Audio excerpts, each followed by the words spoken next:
The last signal, the underground bunker trembled as another plasma charge detonated somewhere above, sending dust cascading from the reinforced concrete ceiling. Captain Alina Vasquez pressed her palm against the cum station's metal surface, feeling the vibrations travel through her bones. The equipment hummed with interference.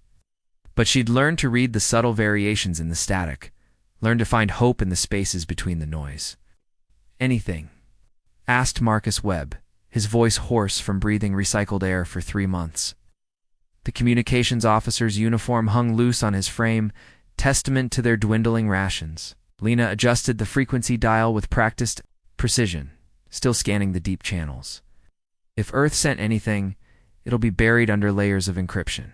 Her dark eyes never left the readout, searching for patterns that might indicate something more than cosmic background radiation. Above them, the Dominion forces continued their methodical destruction of Kepler-4 for 2B's remaining settlements. The aliens had arrived 18 months ago with promises of protection and partnership. Within weeks, those promises had dissolved into occupation and systematic extermination of human colonies across the Outer Rim. Faint pulse caught Elena's attention, barely perceptible but rhythmic. Her heart quickened as she isolated the signal, running it through their jury-rigged decryption protocols. "Marcus, I need you to see this." The younger man leaned over her shoulder, close enough that she could smell the synthetic soap they'd been rationing. His fingers danced across the secondary console, amplifying and clarifying the transmission. As the data resolved, his breath caught. "That's an Earth Navy encryption signature," he whispered. "But it can't be. The last fleet transmission was 14 months ago, before the cum blackout." Elena's hands trembled as she fine-tuned the signal. A voice emerged from the static human, speaking in the clipped tones of military command. ... Approaching Sector 77 Alpha. All colonial resistance cells maintain radio silence until further notice. Admiral Reeves sends word. Earth remembers her children. The transmission cut to static, but Elena had heard enough. She leaned back in her chair, emotions warring across her face. Relief, disbelief, and something that felt dangerously like hope. "They're coming," Marcus breathed. "After all this time, they're actually coming." Before Elena could respond, the bunker's proximity alarm chimed. Someone was approaching the hidden entrance, someone who knew their security codes.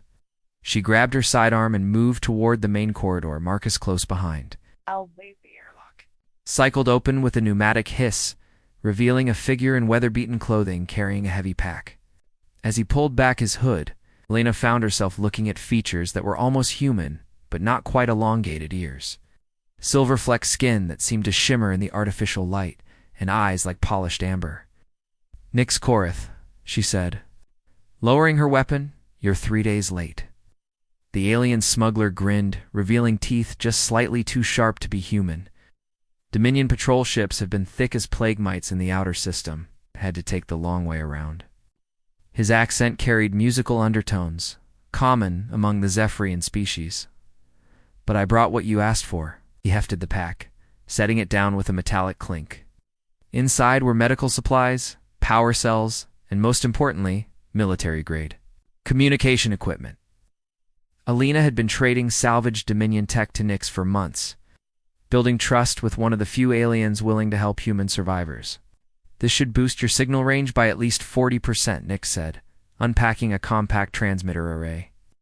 As he worked, Elena found herself studying his hands, long-fingered and graceful, moving with practiced efficiency. There was something hypnotic about watching him work, Elena.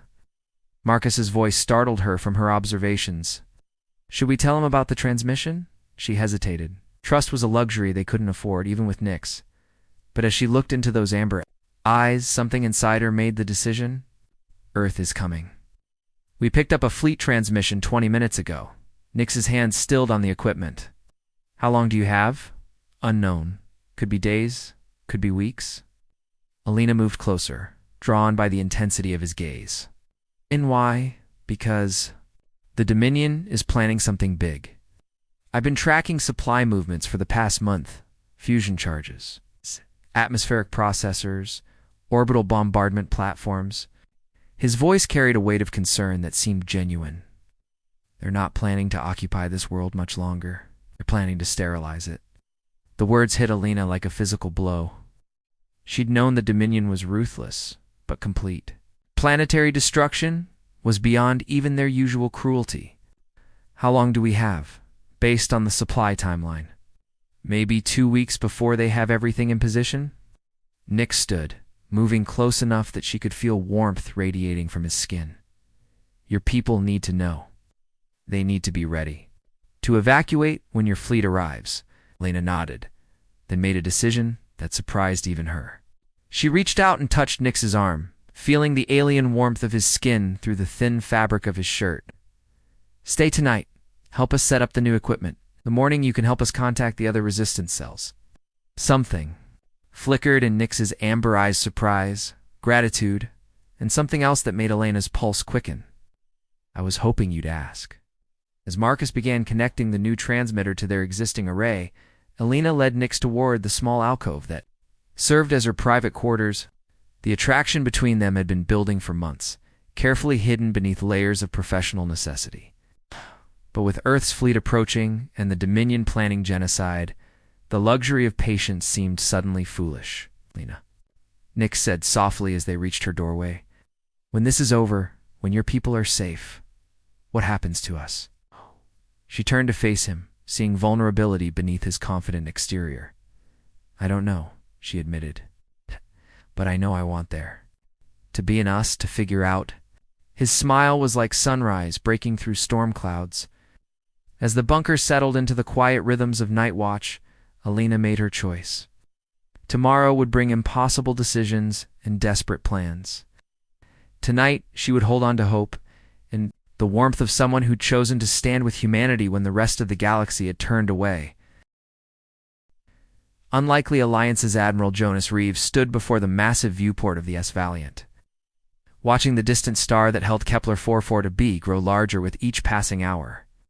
Behind him, the bridge hummed with controlled activity as his officers coordinated the approach of 12 Earth Navy vessels, the largest fleet assembled since the Dominion War began. Signal analysis confirms the colonial transmission originated from Grid Sector 7, reported Lieutenant Commander Sophia Reyes. Her pilot's uniform crisp, despite 3 weeks in hyperspace. But sir, the planetary surface shows extensive bombardment. Damage, we're looking at a survival situation down there. Jonas nodded grimly. At 53, he'd seen too many worlds like Kepler 4 for tuba colonies that had sent desperate calls for help, only to fall silent before rescue could arrive. This time would be different. This time, Earth had the ships and the will to fight back. Dr. Okafor, what's our intelligence on Dominion ground forces? He asked. Dr. Zara Okafor looked up from her tactical display, her scientist's mind analyzing warfare with the same precision she once applied to xenobiology research. Based on intercepted communications, we're facing a mixed occupation force. Dominion shock troops, automated defense systems, and unfortunately, some collaborator species who've thrown in with the Empire. The mention of collaborators left a bitter taste in the Admiral's mouth. Entire alien civilizations had bent the knee to Dominion rule, trading their freedom for the promise of survival. Only a few species, like the Zephyrians, maintained any significant resistance. On Kepler 442b's surface, Alina worked through the night with Nix to establish contact with scattered resistance cells.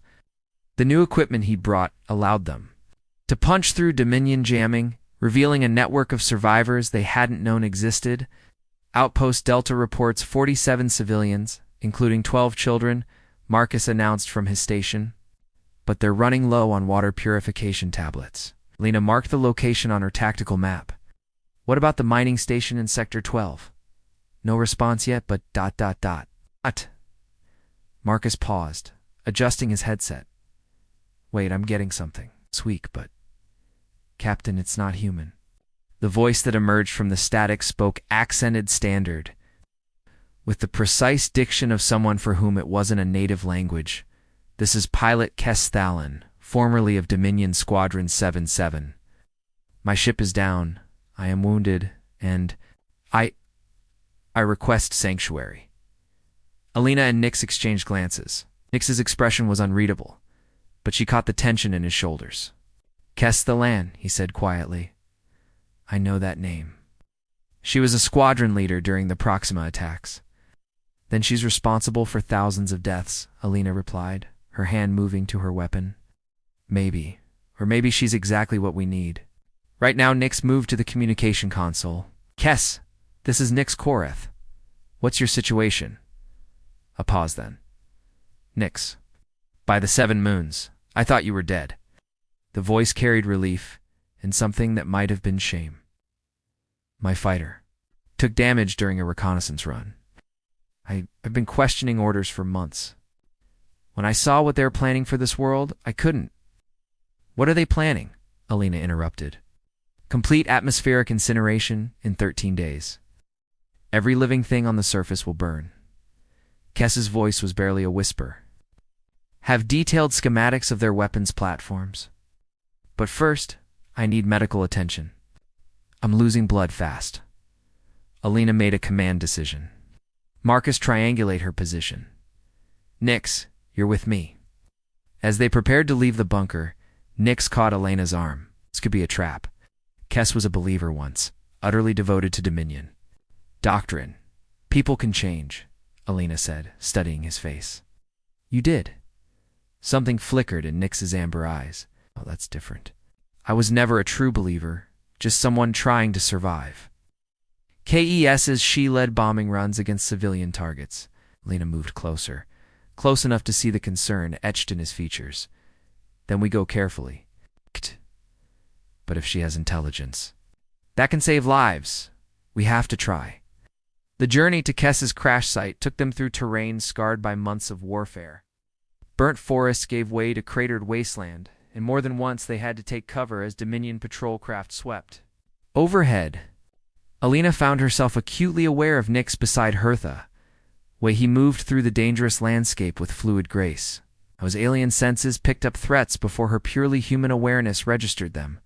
They found the crash site in a shallow valley, the wreckage of an advanced Dominion fighter scattered across 100 meters of churned earth. Castellan sat propped against a piece of twisted hull, her reptilian features pale with blood loss. Her uniform bore the insignia of a flight commander, but the fabric was torn and stained. She said weakly as they approached. Still running supplies to the resistance, I see? Still trying to stay alive, he replied, but Alina heard the complex emotions in his voice. This is Captain Alina Vasquez, leader of the Human Resistance Cell. Kess looked at Alina with eyes like chips of green glass. Captain, I have information. That could save your people. But I need medical attention, and I need your word that you won't execute me the moment I'm stable. Alina studied the wounded pilot. Everything about this situation screamed trap, but something in Kess's expression suggested desperation rather than deception. Give me something to prove your intentions. Grid coordinates, Kess said, without hesitation. Orbital platform Zarian 7, currently in geosynchronous orbit over the northern continent. That's where they're assembling the atmospheric incineration array. You have 12 days and 14 hours. Alina and Nyx helped Kess to her feet, and as they began the careful journey back to the bunker, Alina couldn't shake the feeling that everything was about to change. Above them, hidden in the black between stars, Admiral Reeves's fleet continued its approach, unaware that their rescue mission had become a race against planetary annihilation that night. As Dr. Okafor treated Kess's wounds in the bunker's medical bay, Alina found herself alone with Nyx in the communications room. The weight of command, of impossible decisions and desperate alliances, pressed down on her shoulders. Do you trust her? She asked. Nyx was quiet for a long moment, his amber eyes reflecting the glow of the console displays. I trust that she's afraid. Fear makes people do things they never thought possible, both terrible things and wonderful ones. Alina moved closer, drawn by the warmth and certainty in his voice. What wonderful things has fear made you do? His smile was soft, tinged with vulnerability. It made me care about a human resistance leader who's too brave for her own good. Before Alina could respond, he pulled her into his arms, and for a moment the war, the approaching fleet, the weight of impossible choices faded away. In the quiet sanctuary of his embrace, she allowed herself to believe that love might survive even the end of worlds. The Crimson Dawn, the ESS Valiant, dropped out of hyperspace like a avenging angel. Its hull scarred from a dozen battles, but still bearing the proud insignia of Earth's Navy. Admiral Reeves felt the familiar sensation of transition wash over him as normal space reasserted itself around the fleet. "Tactical report," he ordered, settling into his command chair. 12 Dominion vessels in high orbit, sir," reported his tactical officer. "Configuration suggests a mixture of cruisers and bombardment platforms. There, Admiral, they're targeting the planet's surface." Through the viewport, Reeves could see Kepler-4 to be hanging in space like a wounded jewel. Portions of the continental masses glowed with the angry red of orbital bombardment, while storm systems churned through an atmosphere choked with smoke and debris. Communications opened a channel to all colonial resistance cells. "Let them know Earth has arrived." He paused, studying the tactical display, and signaled the fleet. "All ships, battle stations, be going fast and hard." Lieutenant Commander Sophia Reyes was already in her fighter, running through pre-flight checks with the practiced efficiency of someone who'd flown 73 combat missions. Around her in the launch bay, 24 other pilots prepared for what promised to be the most desperate battle of the war. "Phoenix Squadron, this is Phoenix Lead," she spoke into her comm system. "Primary targets are the bombardment platforms. We keep them off the surface until the Marines can establish landing zones." Her fighter's engines thrummed to life as the launch bay's magnetic catapults engaged. One by one, the Earth fighters shot into space, their formations spreading into attack vectors as they screamed toward the Dominion fleet.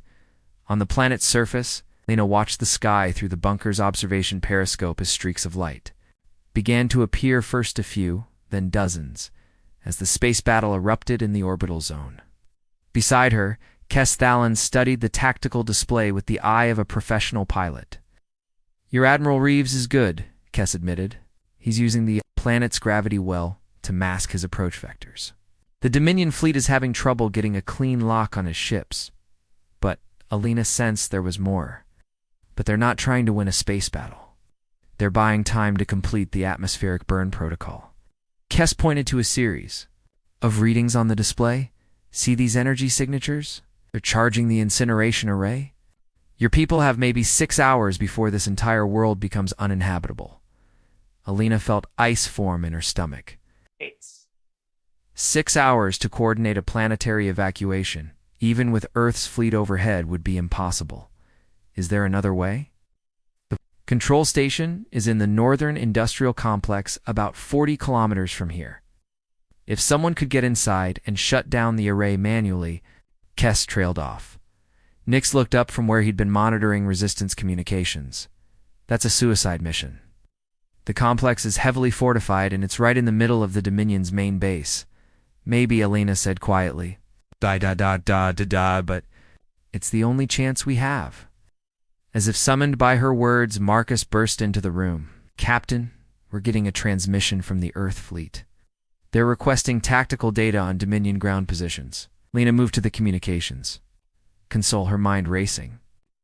"Admiral Reeves, this is Captain Alina Vasquez, Colonial Resistance. We have intelligence on a critical target that could save the planet, but we need immediate support." The Admiral's voice crackled through the static. "Go ahead, Captain." "Dominion has an atmospheric incineration array ready to deploy. The control station is at grid, reference 77 Alphanine. If we don't shut it down in the next 6 hours, every living thing on this planet dies." A pause, then understood. "I'm dispatching a Marine assault team to your location. Can you guide them in?" "Affirmative." "And Admiral," the intelligence came from a defector former Dominion pilot, Kes Thalen, who knows their security protocols. Above them, the space battle raged with increasing intensity. Sophia Reyes rolled her fighter through a storm of plasma fire, her targeting computer locked onto one of the massive bombardment platforms. The Dominion ships were fast and well-armed. But Earth's pilots had something their enemies lacked, the desperate fury of people fighting for their homes. "Phoenix 3, break left." Sophia shouted into her comm as a pair of Dominion interceptors. dove toward her wingman. Her own fighter banked hard, G-forces pressing her into her acceleration couch as she lined up a shot. The interceptor exploded in a bloom of superheated gas. But there was no time to celebrate. More enemy fighters were climbing from the planet's surface, their formation tight and professional. Among them, Sophia noticed one that flew differently, more aggressively. With a pilot's instinct for finding weaknesses in enemy formations, that fighter was piloted by Quindarix Nix's childhood friend. Now a decorated squadron leader in the Dominion Navy, as he led his fighters toward the Earth Squadron, his thoughts were focused entirely on duty and the tactical situation. He had no idea that his oldest friend was on the planet below, preparing for a mission that would determine the fate of everyone he'd once cared about. Back in the bunker, Lena felt the weight of impossible decisions settling on her shoulders. The Earth Marines were still 20 minutes out. The atmospheric array was charging toward activation, and the only person who knew the security protocols was a former enemy pilot who might still be playing a deeper game. She looked at Nix, seeing her own fears reflected in his amber eyes. If we do this, if we go after that control station, some of us aren't coming back. He moved to her side, his hand finding hers in the dim light of the command center. Then we make it count. Alina nodded, then turned to address the room. Marcus, coordinate with the Earth fleet. Give them everything we have on Dominion positions. Kess, I need detailed schematics of that control station, every entrance, every security checkpoint, every way in or out. And if this is a trap? Kess asked quietly. Alina looked at the former Dominion pilot, seeing something in her alien features that might have been genuine remorse. Then we die fighting instead of burning. But I don't think it's a trap. I think you're as tired of this war as the rest of us. As the bunker erupted into controlled chaos, with resistance fighters checking weapons and preparing for what might be their final mission, Alina stole a moment alone with Nix. The attraction that had been building between them for months couldn't be ignored any longer. Not when tomorrow might never come.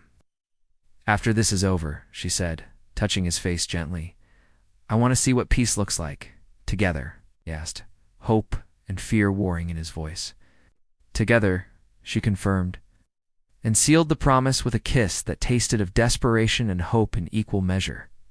Above them, Earth's fighters dove through storms of plasma fire toward an uncertain dawn, while in the depths of space, Admiral Reeves prepared for the kind of battle that would either save a world or witness its final destruction. Shattered bonds, the northern industrial complex rose from the scarred landscape like a mechanized cancer, its towers and processing plants wrapped in the distinctive geometric architecture of Dominion engineering. General Thea Cross stood on the central command platform, her forearms working simultaneously across multiple control interfaces as she monitored the final preparations for atmospheric incineration. Unlike the other Dominion species, Thea's people had joined the Empire willingly. Seduced by promises of technological advancement and galactic dominance, now, as she watched the energy readings climb toward critical levels, she felt the satisfaction of a job nearing completion. Status report, she commanded, her voice carrying the harmonic overtones common to her species. Orbital platforms are at 97% charge, reported her aide. Earth forces are engaging our fleet, but Admiral Corbex is confident he can hold them off until the array reaches full power. Thea nodded, then paused as a priority alert flashed across her screens. What is that? Ground assault team approaching. From the southeast. It's estimated 25 individuals, mixed human and General. One of the signatures matches former squadron leader, Kess Thalen. Thea's expression hardened. Cass had been one of their most promising pilots until her inexplicable defection during the reconnaissance mission. So she's finally shown her true allegiance, deploy ground forces to intercept. I want her taken alive for interrogation. 3 kilometers away, Alina crouched behind the twisted remains of a transport convoy. Studying the complex through binoculars, the Earth Marines had arrived exactly on schedule, led by a young officer named Finn Gallagher, who looked barely old enough to have graduated the academy. But his eyes held the steady focus of someone who'd seen combat before. Perimeter defenses are lighter than expected, Alina reported. Kess, does that match your intelligence? The former Dominion pilot studied the layout through her own optics. Too light. They're either confident the orbital bombardment will handle any ground threat, or... She paused, a look of realization crossing her reptilian features. Or there. Pulling forces back to protect the control center. Finn Gallagher moved up beside them, his marine combat armor scarred from the landing assault. My orders are to get you to that control station, whatever it takes.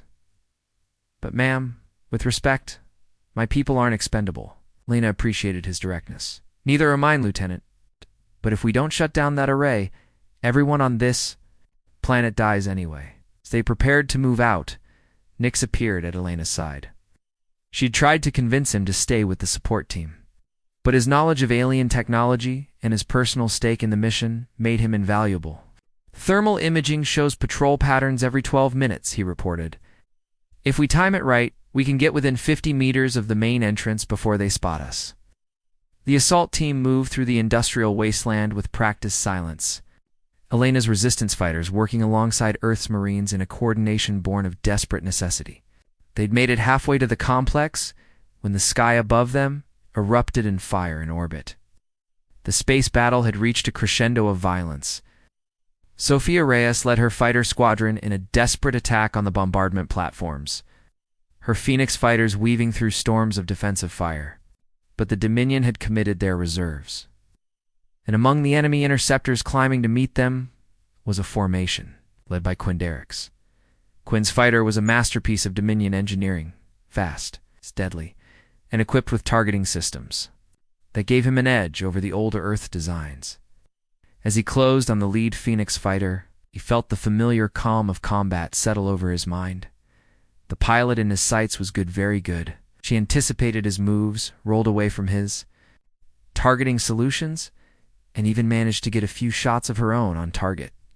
But Quinn had been flying combat missions for 8 years, and he recognized the subtle signs of a pilot running out of options.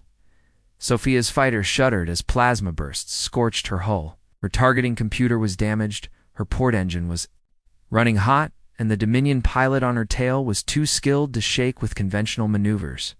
She keyed her comm system, voice steady. Despite the desperate circumstances, Phoenix lead to all units.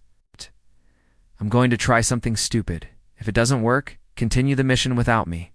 Before anyone could respond, Sophia cut her engines and let her fighter drop into a power dive toward the planet's surface. The Dominion pilot followed, just as she'd hoped, but as they plunged through the upper atmosphere, Sophia executed a maneuver that pushed her fighter beyond its design limits. Sudden reversal caught Quinn by surprise. His fighter overshot, exposing its vulnerable underbelly to Sophia's guns.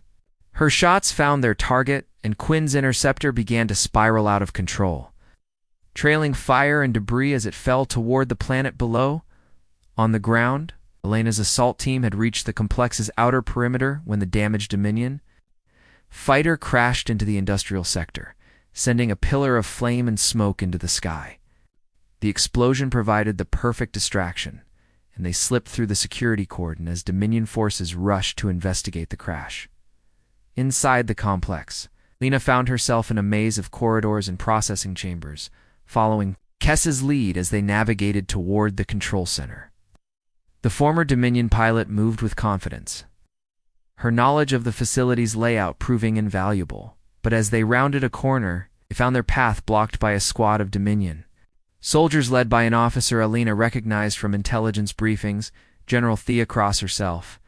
Kess Thalon, the general said, her voice carrying a mixture of disappointment and cold fury. I had hoped reports of your defection were exaggerated. Kess stepped forward, her weapon trained on her former commander. I've seen what we've become. Thea. This isn't conquest, it's genocide. It's necessity, Thea replied. The weak must be culled, so the strong can flourish. You were once strong, Kess. You could be again. The standoff stretched for heartbeats that felt like hours. Alina could see the conflict in Kess's eyes, the weight of a lifetime of conditioning warring with newer understanding. Finally, the former pilot spoke. I made my choice when I crashed in that valley. I choose to stand with those who value life, not those who would burn it away. The firefight that followed was brief, but vicious. Finn Gallagher's Marines provided covering fire as Alina and Nix pressed toward the control room, while Kess engaged General Thea in a brutal hand-to-hand combat that spoke to old grievances and broken loyalties. In the control center, Alina found herself facing a maze of alien technology, countdown timers showing less than 30 minutes until array activation. Her hands flew over the controls, guided by Kess's hastily transmitted instructions, while Nix worked to interface the human equipment with Dominion systems. Alina, Nix said urgently, "I'm getting readings from the orbital platforms. There! Not just charging the incineration ariser, preparing to target the Earth fleet as well." Alina felt the weight of impossible choices crushing down on her. She could shut down the atmospheric array, saving the planet's surface, but leaving Earth's fleet vulnerable to orbital bombardment. Or she could target the fleet weapons, saving the ships, but dooming everyone on the ground. With trembling hands, she reached for the control interface, knowing that her choice would determine who lived and who died. Outside, the battle raged. On, and somewhere in the complex, Castellan fought for redemption while the clock counted down toward annihilation. But then Alina saw a third option, dangerous, probably impossible, but offering hope for both the planet and the fleet. Her fingers flew over the controls as she began implementing a solution that would require perfect timing and a little bit of the luck that had kept them alive this long. The countdown reached 15 minutes, and Alina Vasquez made her choice. When stars aligned, the command center of the Dominion complex had become a battlefield of light and shadow, sparks flying from damaged control panels as Alina and Nix fought to reprogram the massive orbital array. Thor. Through the reinforced windows, the sky burned with the fury of the space battle above, while countdown timers showed less than 10 minutes until planetary incineration. "The targeting matrix is locked down," Nix reported, his amber eyes reflecting the glow of alien displays. "If we try to force it, the whole system will trigger a defensive activation." Alina's hands never stopped moving across the controls. Guided by Kess's transmitted instructions and her own desperate intuition, "Then we don't fight the system, we redirect it. The array has enough power to crack the planet's crust, but what if we point that energy somewhere else?" The Dominion fleet, Nix breathed, understanding immediately, turned their own weapon against them. Outside the control room, the battle for the complex continued. Finn Gallagher had proven himself far more capable than his youthful appearance suggested, leading his Marines through a series of tactical victories that cleared their path to the central tower. But General Theocross had rallied her forces, and Dominion reinforcements were arriving from the orbital platforms. "Captain Vasquez," Finn's voice crackled through Elena's cum unit. "We've got multiple hostiles converging on your position. Whatever you're doing in there, do it fast." Alina nodded grimly and continued her work, but her heart clenched as she thought about the risks. If her plan worked, the redirected array would cripple the Dominion fleet, but the massive energy discharge would also destroy the complex and everyone in it. She looked at Nix, seeing the same realization in his eyes. "There's another way," he said quietly. "The targeting system has a manual override, but someone needs to stay behind to activate it." Before Alina could protest, the control room's main door exploded inward. Kess Thalon stumbled through the breach, her uniform torn and bloodied. Pursued by General Theocross, the two aliens crashed into the chamber in a desperate embrace of violence, their conflict carrying years of history and betrayal. "You were like a daughter to me," Thea gasped as they grappled among the control panels. "I taught you everything you know about honor and duty." "You taught me about following orders," Kess replied, her voice strained with effort. "But humans taught me about making choices." Their fight carried them across the room, alien strength and training matched against desperate determination. As they struggled, Thea's hand found the manual activation lever for the orbital array. Her forearms gave her an advantage, and Alina watched in horror as the general began to pull the lever that would incinerate the planet.